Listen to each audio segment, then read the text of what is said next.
Dubstep's kind of like a culture. It's a music with a culture, so it's got people, the people that listen to it, the people you can relate to. So like when you go to like an Outlook festival or something, you're like in a sort of community.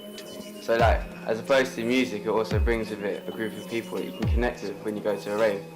As opposed to other kind of genres which are kind of money orientated, it's kind of a supporting from the people below.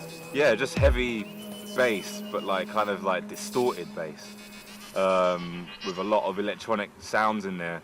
In the early 2000s, in the depths of Croydon, South London, a new wave of electronic dance music was in the works.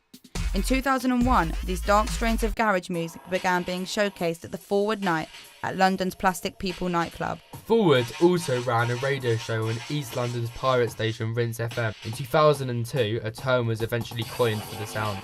The genre of dubstep was born.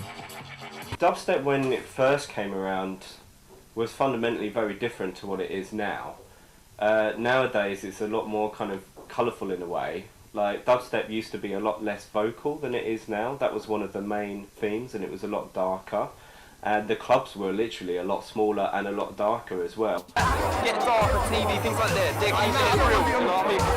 If you look at Casper, yeah, back in the day when he was making shit with Roscoe, when Roscoe didn't fuck off the US, now they're making like a 5-minute sort of like house track. It's like, it's all changed. I heard this dubstep thing, and it sounded like grime, but it weren't grime, and it kind of, I don't know, just worked. 140. Electro-y, sort of. That's the new like underground. It's just completely normal, really. It's the same with any kind of musical genre. It's going to go through this kind of fashionable period. It's not the same as back in the day. It's commercialised. It's different.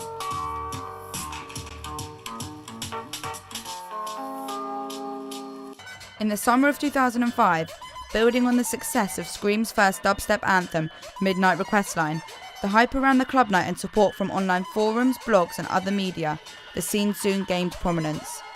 Dubstep music began to get the recognition it deserved and was rising up from the underground. 2009 saw dubstep gaining worldwide success with certain tracks on new albums by Britney Spears and Rihanna having a noticeable dubstep sound. Dubstep even crossed over to the hip-hop scene, with artists such as Snoop Dogg, Kanye West and Jay-Z collaborating with UK dubstep producers. Dubstep was becoming a household name even on the other side of the Atlantic. Soon after, an exaggerated, more aggressive spin on the original sounds of dubstep rapidly swept across America, fronted by its most influential producer, Skrillex. Dubstep artists were now headlining massive outdoor events and festivals, and not just small underground clubs. However, it was not the success this round of dubstep had gained that sparked controversy from UK dubstep fans. It was the fact that the sound had stripped away the roots and origins of the genre. Skrillex, I don't know, it don't really work because You can't there's add no to it. melody, there's no, it's just like it just don't work.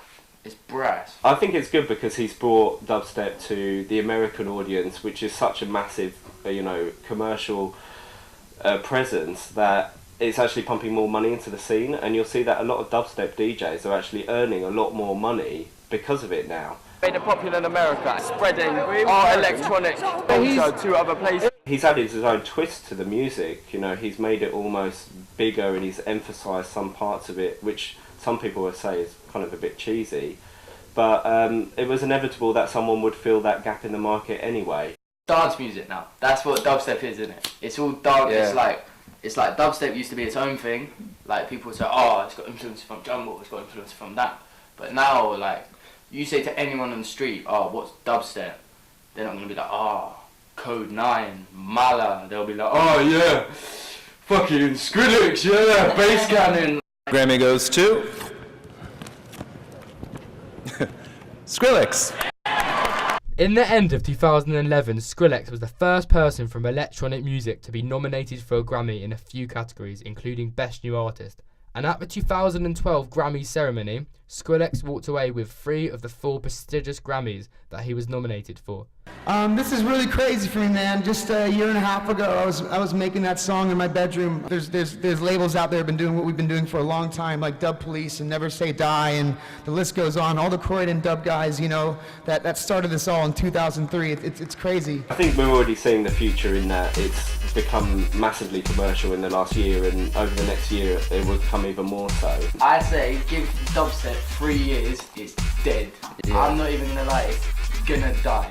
You know what's gonna come back? Jungle. Watch this space.